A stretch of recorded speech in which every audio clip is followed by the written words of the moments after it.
So in this video, we're going to talk about 6 ways that you can prepare for your CFA exams. Now remember that these actually apply to all the 3 levels, and in the future, we're going to be making level specific tips on how to prepare for the exams. Now before I jump into this, if this is the first time you're visiting the channel, then please do subscribe.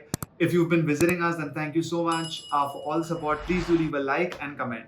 Alright, let's jump into it. The 6 ways to prepare for the CFA exam.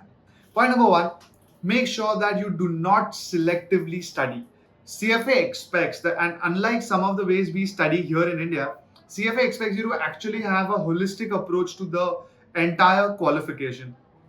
There are 10 subjects in each level, the same 10 levels. They expect that you need to pass, they'll be questioning you on all the 10 subjects and you've got to pass each of them.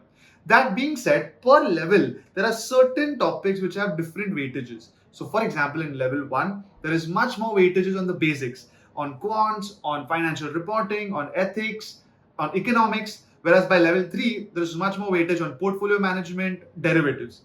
So you know where to focus, which has more marks, and you ensure that you study everything. This gives you the highest chance to prepare for CFA as a whole.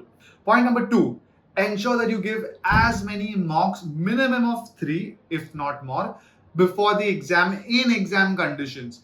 Give it on a laptop, give it, lock yourself in a room for those 6 hours of the exam that you would actually give on the real exam day. Think about it like this. The first time you give a mock, you might not have any idea how you'll fare, and it's difficult, you might not clear it. The second time, you're a little better prepared in the mock. Third time, you actually clear the exams. By the fourth time, which is the real exam, the environment will have zero consequences on your ability to clear the exam. It prepares you not only for how the questions and answers are to be approached in the CFA exams, but it will give you clarity on, or rather comfort on, how to be calm and focused on what matters rather than everything around you in the actual exam.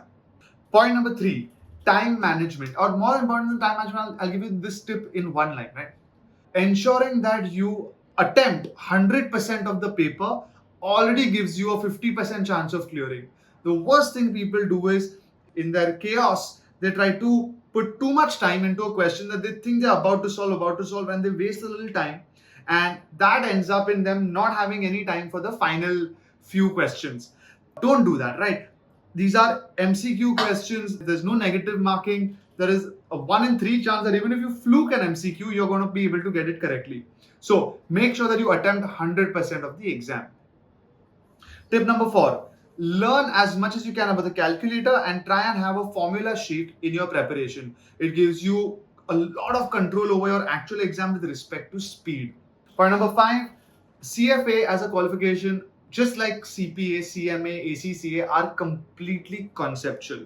They teach you a concept and they can ask you any question around it in the world, and your ability to try and understand a concept and apply it to a question is what will help you pass. Most people are unfortunately comfortable with rote learning, because even though that's a lot of effort, once you learn something and mug it up, right, the chances that something will be asked beyond that is not possible, because that's what mugging up helps in, right? If I learn this book, anything they ask from this book, I'll know.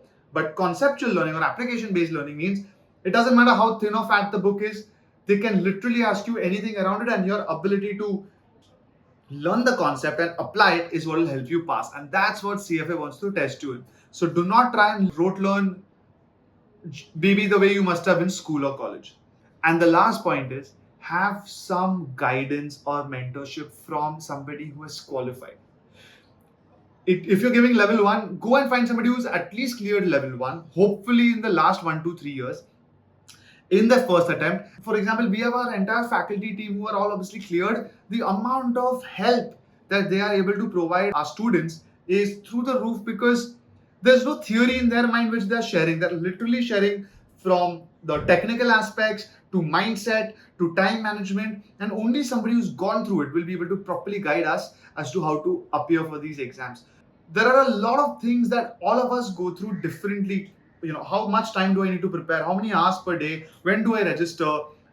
I've missed the early bird. Should I pay a little extra and go for the standard fee, or wait for another 3 months and give the next attempt? All of this, somebody or the other has gone through. So find people, please reach out to us. We'll be able to help you. But find people who have gone through this to give you the best possible guidance to help you clear any of the levels in CFA.